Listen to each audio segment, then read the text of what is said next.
در واقع عاشقانه دیگر در راه است، ولی یکم دارک.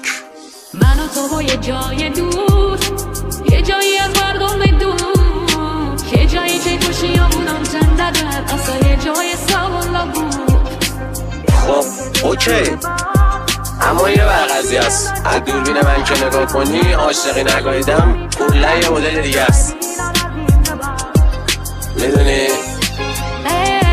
یعنی نفس برای بیدار، یعنی با فکر یا همیشه بیدار، یعنی قدم همش تو بارون، یعنی روزا جوان دنیا بارون.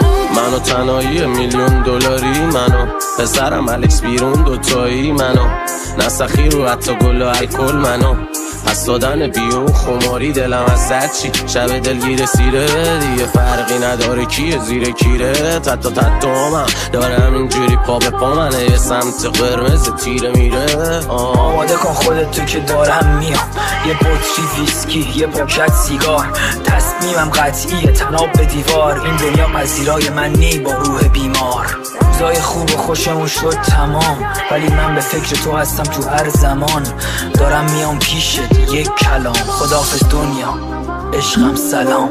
عشق یعنی نفس برای بیدار، عشق یعنی با فکر یا همیشه بیدار، عشق یعنی قدم همش تو بارون، عشق یعنی روزا جوان دنیا بارون. خونه های فقر وقتی که باد جدایی آواز شد، آخرین استکاک به دست ما ساز شد. من از پشت کشیده شدم توی طوفان، من پنجه ها مشت تو پنجه هات باز شد.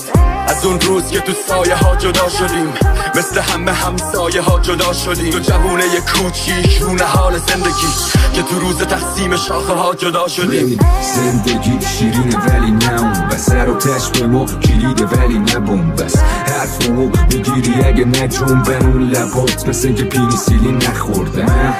یکی که همش دویده بس که تشنه آب داده نفس بریده. من با خودم قرم و جیلشگر چیه مثل پولی که با بشرای کم چرخیده. من خودم هم خودم یه کوه گردانی مشکل جویده قورتش دادیم. حالا زنده یادو کی میگه بعد از همه تو یا که من علی رو گردم. ببین عباس تیکه ننداز، ببین عباس تیکه ننداز، لفظاتو خالی کن روی سر کسی دیگه و جب آقا جونی رو ننداز.